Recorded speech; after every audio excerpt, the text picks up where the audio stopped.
രാജ്യത്തെ വിദ്യാസമ്പന്നരായ വിവേകമുള്ള ജനങ്ങൾ സോഷ്യൽ മീഡിയയാണ് വിവരങ്ങൾ അറിയാൻ ഉപയോഗിക്കുന്നത്. വാട്സാപ്പ് ഒഴികെയുള്ള യൂട്യൂബും ട്വിറ്ററും പോലുള്ള സോഷ്യൽ മീഡിയ പ്ലാറ്റ്ഫോമുകൾ. ഇത് ഏറ്റവും കൂടുതൽ യൂസ് ചെയ്യുന്നത് ഉന്നത വിദ്യാഭ്യാസമുള്ള വിവേകശാലികളായ ആളുകളാണ്. ഈ സോഷ്യൽ മീഡിയ പ്ലാറ്റ്ഫോമുകളിലുള്ള സ്റ്റാറ്റിസ്റ്റിക്സ് നോക്കിയാൽ അറിയാം രാജ്യത്തിന്റെ ഗതി എങ്ങനെയാണെന്ന്. ഇന്ന് നമുക്ക് ലോകത്തിലെ ഏറ്റവും വലിയ രാഷ്ട്രീയ പാർട്ടി എന്ന് പറയുന്ന BJPയുടെയും ഇന്ത്യൻ നാഷണൽ കോൺഗ്രസിന്റെയും യൂട്യൂബിലെ സ്റ്റാറ്റിസ്റ്റിക്സ് ഒന്ന് പരിശോധിക്കാം. ഇത് BJPയുടെ യൂട്യൂബ് ചാനൽ. ഇവർക്ക് 5.85 മില്യൺ സബ്സ്ക്രൈബേഴ്സ് ആണുള്ളത്, അതായത് 58 ലക്ഷം സബ്സ്ക്രൈബേഴ്സ്. ഈ ചാനലിൽ 46,000 വീഡിയോയുമുണ്ട്.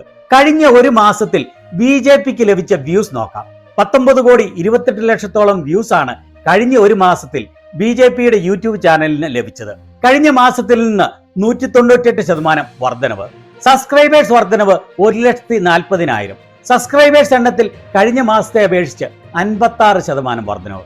ഇനി കുറെ റീസെന്റ് വീഡിയോസിന്റെ വ്യൂസ് നോക്കാം. 112, 215, 633, 14,000, 111, 91, 63, 351, 228, 361, 255, 284. ഇനി അടുത്ത പേജിൽ 1800, 291, 1000, 464, 388, 324, 184, 221, 445, 293, 301, 345. അതായത് ഏതാണ്ട് 100നും 500നും ഇടയ്ക്കാണ് ഓരോ വീഡിയോയ്ക്കുമുള്ള വ്യൂസ്. പലതും 2 അക്കത്തിൽ താഴെ വ്യൂസ് മാത്രം. നരേന്ദ്രമോദിയുടെ ഉൾപ്പെടെയുള്ള വീഡിയോകൾക്കാണ് ഈ 100നും 500നും ഇടയ്ക്കുള്ള വ്യൂസ് ലഭിക്കുന്നത് എന്ന് സാരം. ഇനി കോൺഗ്രസിന്റെ ചാനൽ പരിശോധിക്കാം. 4.56 മില്യൺ, അതായത് 45,60,000 സബ്സ്ക്രൈബേഴ്സ് ആണ് കോൺഗ്രസിന്റെ ചാനലിൽ ഉള്ളത്. BJPയുടെ ചാനലിനേക്കാൾ ഏതാണ്ട് 1.5 മില്യണോളം കുറവ്. 28,000 വീഡിയോസ് ആണ് ഈ ചാനലിൽ ഉള്ളത്. ഇനി കഴിഞ്ഞ ഒരു മാസത്തെ ടോട്ടൽ വ്യൂസ് നോക്കാം. 27,34,40,000 പരം. വ്യൂസിന്റെ എണ്ണത്തിൽ കഴിഞ്ഞ മാസത്തേതിൽ നിന്നും 252% വർധനവ്. സബ്സ്ക്രൈബേഴ്സ് വർധനവ് 3,10,000. അത് കഴിഞ്ഞ മാസത്തേതിൽ നിന്നും 29% കൂടുതൽ.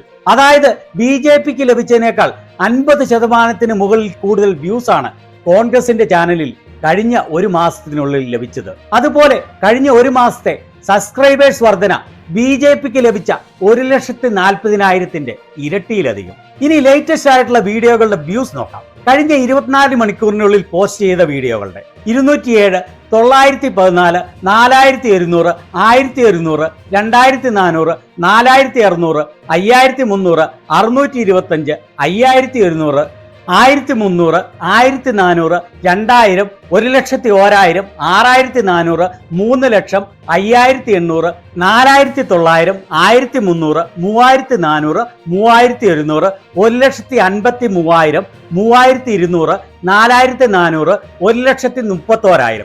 അതായത് മിനിമം BJPക്ക് ലഭിച്ചതിന്റെ 20 ഇരട്ടിയോളം വ്യൂസ് കോൺഗ്രസിന്റെ ഓരോ വീഡിയോകൾക്കും ലഭിക്കുന്നു. BJPയുടെ ഒരു വീഡിയോ പോലും 16,000 മുകളിൽ വ്യൂസ് ഉള്ളതില്ല. എന്നാൽ കോൺഗ്രസിന്റെ ആകട്ടെ കുറെ വീഡിയോകൾ 1,00,000 മുകളിൽ വ്യൂസ് ഉള്ളവയാണ്. അപ്പോൾ ഇതിൽ നിന്ന് വ്യക്തമാണല്ലോ മാറുന്ന രാഷ്ട്രീയ സാഹചര്യങ്ങൾ ജനങ്ങൾക്ക് വിവരം വെച്ച് തുടങ്ങിയിരിക്കുന്നു. ജനം സത്യം മനസ്സിലാക്കിക്കൊണ്ടിരിക്കുന്നു. ഈ പറയുന്ന സ്റ്റാറ്റിസ്റ്റിക്സുകൾ നൽകുന്ന സൂചന വളരെ വ്യക്തമാണ്. BJPയെക്കാളും 15 ലക്ഷത്തോളം സബ്സ്ക്രൈബേഴ്സ് കുറവുള്ള കോൺഗ്രസിന്റെ ചാനലിൽ BJPക്ക് ലഭിച്ചതിന്റെ 50%-ലധികം വ്യൂസ് കൂടുതൽ ലഭിച്ചതിനെ കുറിച്ച് നിങ്ങളുടെ അഭിപ്രായം എന്താണ്?